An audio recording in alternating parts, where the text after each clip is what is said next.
Hi everyone, Dave here from New Zealand Outdoor Blades. Please feel free to like, comment and subscribe. It helps a ton, and I'm also learning a lot from the comments.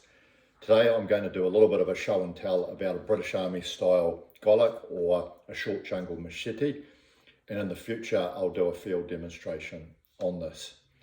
Now the term Golok derives from the Malayan archipelago and refers to a type of long jungle machete that's carried traditionally there for just day-to-day field use.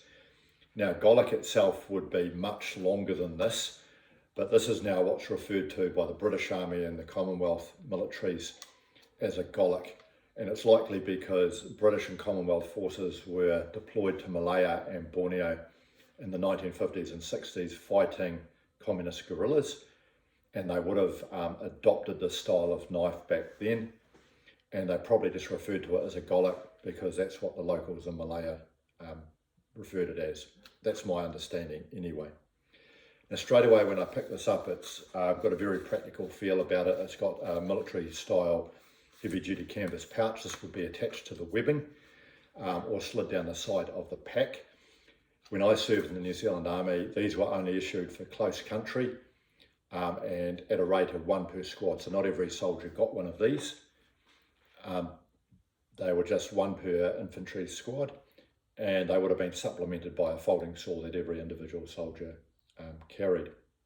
This of course would be a lot shorter than a traditional Malayan Golok because a soldier would not want to be carrying a very long machete on the webbing. Taking it out, the look and feel of this I would say dates back to the 50s or 60s. It's high carbon steel, about 3 mils thick. It's got a full tang,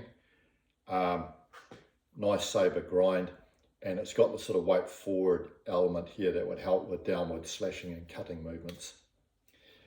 What I really appreciate about this having big hands is that it's got a very long grippy handle with a knob at the end, and what I've found with any chopping instrument, the handle to me is very important because if you don't have a good handle, it's just hard to keep a firm, safe grip on it when you're chopping. So I really appreciate this. The lanyard at the back is very handy as well. Now the Golok itself is still, as far as I'm aware, issued to the Australian and New Zealand armies, but more for light infantry. I do know that they're also standard issue in the British Army, but I imagine they typically only carry them in jungle sort of environments. The Golok is still made in the UK. I'm not sure which knife companies in the UK make the Golok, but they are still made in the UK and you can actually purchase them online.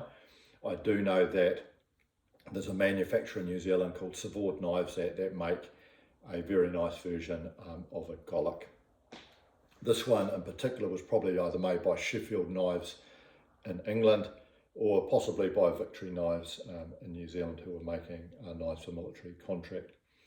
But this is a superb historical example of a British Army or Commonwealth Forces type short jungle machete. And I'm really looking forward to trying this out in the field just to see how it goes and comparing it to some of my other sort of chopping blades. So, keen to hear what you think. Thanks for watching. Cheers.